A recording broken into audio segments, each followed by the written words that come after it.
안녕하세요. 이현우 작가입니다. 지금 시멘트로 사기를 쳐왔던 건설사들과 능력은 없는데 영끌했던 사람들이 정리가 돼가고 있는 시점인데요. 이들이 정리가 되어야지 우리나라 경제가 재도약을 꿈꿀 수 있을 것입니다. 그리고 출산율도 금방 회복할 수 있을 것인데요. 지금 부동산이 2차 정상화가 시작이 돼가고 있습니다. 이렇게 되니까 한국은행이 갑자기 숟가락을 들이대기 시작했는데요. 집값이 2015년으로 내려가야지 출산율이 다시 상승한다. 이런 식으로 숟가락을 확 들이밀었어요. 여태까지 금리 동결시키고 투기꾼들 도망갈 수 있게 길을 열어준 사람이 누구죠? 이창용 한국은행 총재입니다. 열심히 언론 플레이하면서 말과 행동이 달랐던 사람, 바로 한국은행 총재였습니다. 정말 부동산을 정상화할 마음이 있었다면은 금리를 2% 정도 더 올리고 물가도 잡고 수출 경쟁력도 확보하는 그런 모습을 보여줬어야 되는데 그런 모습은 전혀 보여주고 있지 않다가 부동산 정상화가 시작될 것 같으니까 갑자기 숟가락을 들이밀기 시작했어요.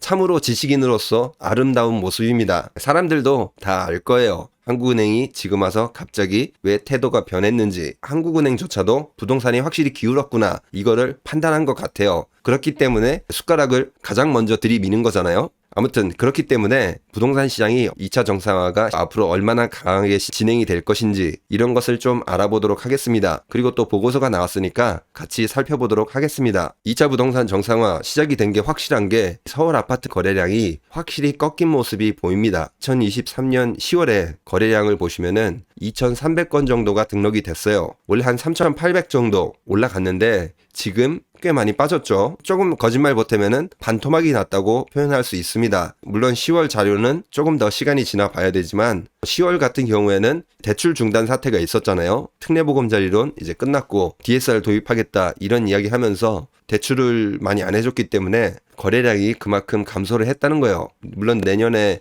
신생아 대출 이런 것도 나올 수도 있는데 그게 한계가 있다고 생각합니다. 왜냐면은 정부에 지금 돈이 없습니다. 보시면은 2023년 3분기까지 우리나라 금융공공기관들이 대신 갚아준 돈이 10조가 넘었다고 해요. 이게 왜 갚아줬을까요? PF, 전세대출, 부동산에서 빵꾸 난 것들, 나라 돈이 다 투입이 됐어요. 이미 돈을 너무 많이 투입을 해서 이제 앞으로 더 이상 돈을 투입하기 쉽지 않을 것입니다. 정말 잘해야 총선 전까지 그 정도 계산할 수 있는데 그 이후부터는 사실상 정부도 돈을 투입해서 부동산 정상화를 막는 거는 마지막이라고 생각하시면 됩니다. 그런 마지막이라는 신호가 계속 나오고 있는 이유가 지금 이게 깡통 전세가 경기도에 얼마나 있냐 이런 거를 계산한 그래프거든요. 16,500건 정도가 있다고 해요. 색깔이 짙을수록 이제 깡통 전세가 많은 지역이에요. 이게 총 16,000건 정도고 금액으로 치면은 약 3조 정도가 된다고 해요. 전세 가격하고 주택 가격하고 100%거나 전세 가격이 훨씬 더 높은 그런 주택들을 계산한 겁니다. 그러니까 전세 가격하고 주택 가격하고 같아버리게 되고 깡통 주택이 될 수밖에 없죠. 경매 넘어가면은 결국에는 다 받을 수가 없잖아요. 근데 이게 제 생각에는 과소평가했다고 생각합니다. 전세 가격과 주택 가격이 100%잖아요. 제 생각에는 80%만 돼도 이미 깡통 주택이라고 표현할 수 있습니다. 왜냐? 주택 가격이 앞으로 하락을 할 거니까. 그리고 경매로 넘어가게 되면은 더 하락하게 될 것이고요. 이제 앞으로 계속 이게 더 늘어날 수밖에 없는 게 보시면은 경매가 폭증하고 있습니다. 이거는 법원 등기정보 광장에서 자료를 가지고 왔거든요. 지금 파란색 선을 보시면은 임의 경매입니다. 그러니까 보증금을 주지 못해서 이제 경매로 넘어간 그런 것들이에요. 보시면은 계속 상승을 하고 있죠. 2023년 11월에 갑자기 더 많이 상승을 합니다. 이제 본격적으로 2차 정상화가 시작이 됐다. 그 신호인 거죠. 2023년 11월에 4,890건, 거의 5,000건 가까이가 신청이 됐다고 해요. 앞으로 주택가격은 더더욱 빨리 하락하겠죠. 그리고 2021년에서 2022년 전세가 굉장히 높이 형성이 됐었잖아요. 이거를 돌려주지 못하는 집주인들이 굉장히 많이 늘어나게 될 것입니다. 여태까지 돈으로 어떻게 잘 틀어 막았는데, 대출로도 틀어 막았는데 이제 터지는 거를 지켜보는 수밖에 없어요. 그리고 이미 터졌다는 신호가 나타나고 있죠. 그리고 영끌들도 힘들어서 던질 수밖에 없는 게 결국에는 이자를 감당할 수 있는 그런 상황이 지금 아니에요. 지금 주택담보대출 금리가 계속 상승하고 있다고 지금 이야기가 나오고 있거든요. 은행들이 서로 채권을 발행하면서 이자가 높아지고 또 예금을 서로 유치하기 위해서 예금 금리도 지금 높아지고 있잖아요. 이렇게 조달 금리가 상승하는 만큼 대출을 해주는 주택담보대출 금리도 상승할 수밖에 없어요. 주택시장이 정상화로 더더욱 가속화되는 그렇게 되는 거죠. 주택시장이 너무 안 좋으니까 건설사들이 많이 무너지고 있는 것 같아요. 건설사들이 질서 있게 구조조정이 돼야 되는데 그렇지 못하고 마구잡이로 구조조정이 되고 있는 것 같아요. 지금 보시면은 경남의 파리 중견건설사도 부도가 났다고 합니다. 이게 얼마를 못 졌냐면은 12억 4천만 원을 막지 못해서 무너졌다고 해요. 그리고 여태까지 업체들한테 주지 못한 돈, 이것도 600억에 달한다고 합니다. 이렇게 되면은 밑에 있는 건설사들도 같이 무너지게 될 수밖에 없습니다. 원자재 값이나 공사비 이런 게 600억인데 이거를 못 주면은 지역 경제는 사실상 마비가 되겠죠. 대기업 같은 경우도 지금 신용 등급이 강등된 게 엄청 많아요. 언론에 잘 안 나오거나 좀 부각이 안 돼서 그렇지 지금 굉장히 많습니다. 신세계 건설이 등급 전망이 부정적으로 바뀌었다거나 이런 사실들이 많이 있는데 언론에서는 조금 다뤄지지는 않고 있어요. 이걸 벗어나기 위해서 연말에 갑자기 밀어내기 분양한다고 하거든요. 원래 11월, 12월은 비수기라서 분양을 안 하는데 어쩔 수 없이 11월, 12월에 갑자기 분양을 늘렸다고 합니다.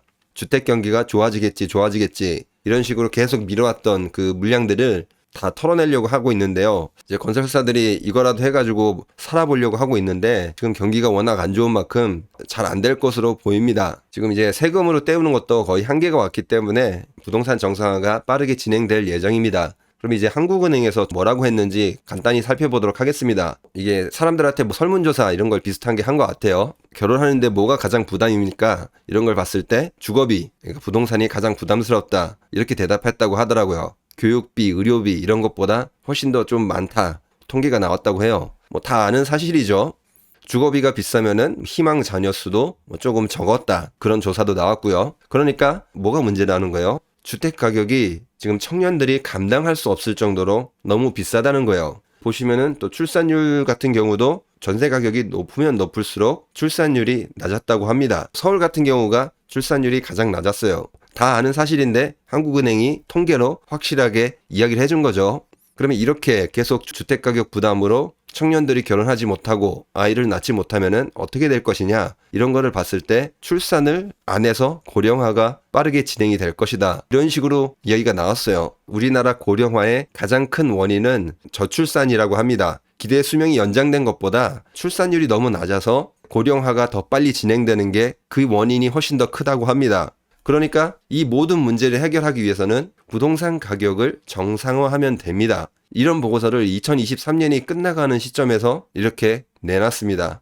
통계를 보지 않더라도 다 아시는 수치잖아요. 청년들이 왜 결혼을 안 하냐 봤을 때 고용이 불안하고 주거가 불안하고 또 양육하기가 너무 어렵다. 크게 세 가지로 나왔습니다. 아무튼 이런 식으로 무대응으로 계속 갈 경우에는 2050년에는 0% 성장, 제로 성장이 될 가능성이 68%나 된다고 합니다. 부동산 가격을 정상화하지 않았을 경우에는 앞으로 우리나라 성장률이 제로가 된다 그 말인 거죠. 한국은행에서 이번에 발표한 자료는 우리가 현실로 다 알고 있었지만은 이거를 조금 약간 통계화한 것 같아요.